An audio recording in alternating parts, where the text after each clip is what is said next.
के बाद स्वर्ग के द्वार पर 4 व्यक्ति खड़े थे। इन 4 व्यक्तियों में पहला राजा था, दूसरा एक बिजनेसमैन था, तीसरा पंडित था और चौथा एक आम आदमी मजदूर था। किसी को भी यह पता नहीं था कि कौन स्वर्ग के अंदर प्रवेश कर पाएगा और कौन वहीं से वापस लौटा दिया जाएगा। सब स्वर्ग का दरवाजा खुलने की राह देख रहे थे और आपस में बातें कर रहे थे।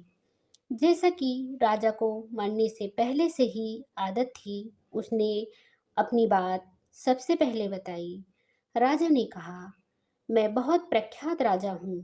मैंने धरती पर अपना बहुत नाम कमाया है, इसीलिए पूरी संभावना है कि मैं ही स्वर्ग जाऊंगा।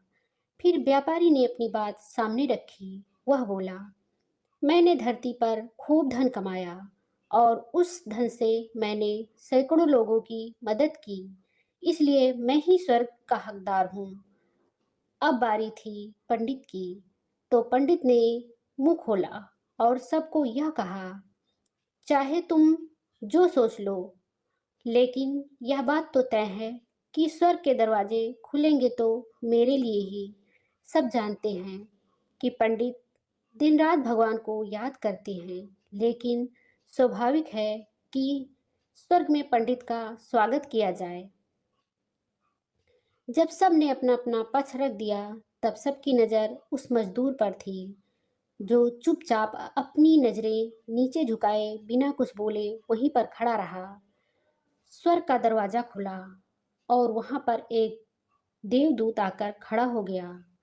देवदूत के हाथों में एक पुस्तक थी जिसमें इन सभी के कर्मों के बारे में लिखा हुआ था। देवदूत ने सबसे पहले राजा को अपने पास बुलाया और उससे पूछा, तुम बताओ, तुमने अपने जीवन में क्या क्या अच्छे कर्म किए हैं? मैं उन्हें इस पुस्तक में देखकर फैसला करूंगा कि तुम्हें अंदर आने देना है या नहीं। राजा ने कहा, मेरा राज जितना बड़ा था उतना ही समृद्ध था और मेरी राज के सभी लोग खुशहाल थे। सभी बड़े आनंद से रहते थे। मैंने उन्हें कभी किसी भी चीज की कमी नहीं होने दी। यही मेरे अच्छे कर्म हैं। देवदूत ने अपने पुस्तक में देखा और देखने के बाद राजा से कहा, तुम सच बोलते हो। तुमने अपने राज की प्रजा को बहुत सुखी रखा था, लेकिन तुमने अपने राज की सीमा को बढ़ाने के लिए जितने युद्ध किए, उन युद्ध की वजह से हजारों सैनिक ने अपनी जान गंवा दी। उन हजारों सैनिकों के परिवार के दुख का कारण तुम बने थे, इसीलिए तुम स्वर्ग में नहीं आ सकते। अब बारी थी व्यापारी की। व्यापारी से जब देवदूत ने पूछा कि तुम्हारे अच्छे कर्म क्या हैं, तब व्यापारी ने उससे कहा, मैंने सैकड़ों लोगों को खाना खिलाया है, कई आश्रमों में दान दिया है, कई निराश्रित लोगों के लिए घर बना कर दिया है। यह मेरे अच्छे कर्म हैं।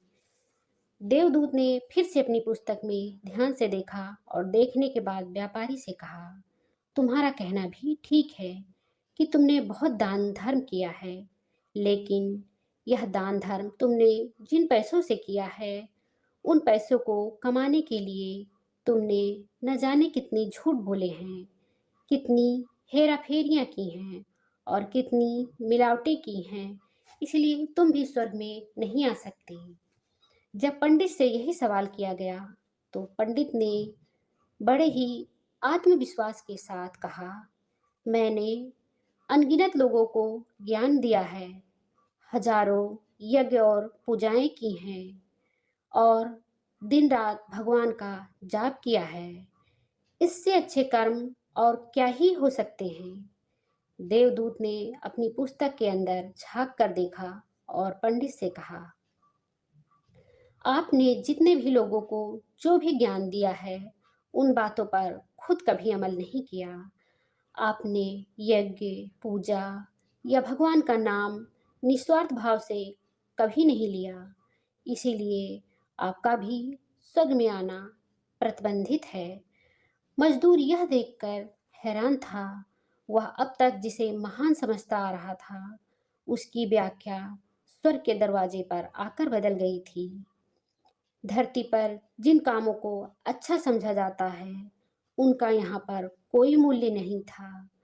यमदूत ने जब इस मजदूर को अपने पास बुलाया और इससे पहले कि वह उससे उसके अच्छे कर्मों के बारे में पूछता, मजदूर बोल पड़ा, प्रभु, मैं जानता हूँ कि मैं भी स्वर्ग में आने के लायक नहीं हूँ, लेकिन फिर भी एक बार बाहर से ही स्वर्ग को झांक कर देखना चाहता हूँ। बस इससे ज़्यादा मेरी कोई इच्छा है ही नहीं, क्योंकि ऐसी इच्छा पालने के लिए मैंने जीवन में कुछ भी नहीं किया है।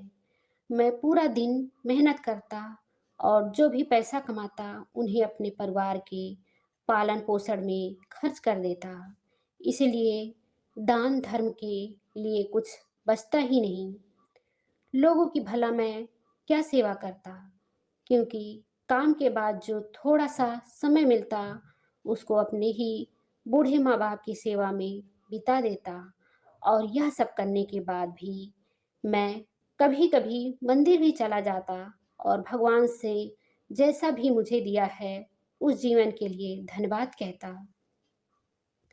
देवदूत ने अपनी पुस्तक में बड़े ध्यान से देखा और थोड़ी देर देखते ही रहा।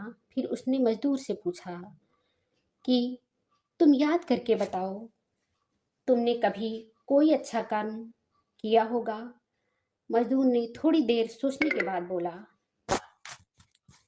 हाँ, मुझे थोड़ा थोड़ा याद है।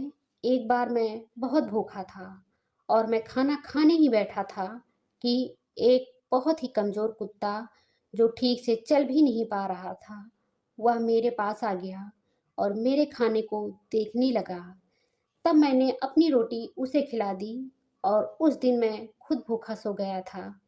मजदूर की बात सुनने के बाद देवदूत मुस्कुराया और मजदूर को बड़े सम्मान से स्वर्ग के अंदर लेकर गया। दोस्तों, अच्छे कर्म लोभ, मोह, माया, इन सब भाव में आकर नहीं किए जाते और ना ही उन्हें अच्छे कर्मों की श्रेणी में गिना जाता है। निस्वार्थ भाव से किया गया एक ही अच्छा कर्म भी आपके जीवन के सारे पाप धोने की शक्ति रखता है। इसीलिए जब भी मौका मिले, निस्वार्थ भाव से और अच्छे मन से अच्छे कर्म किया करें।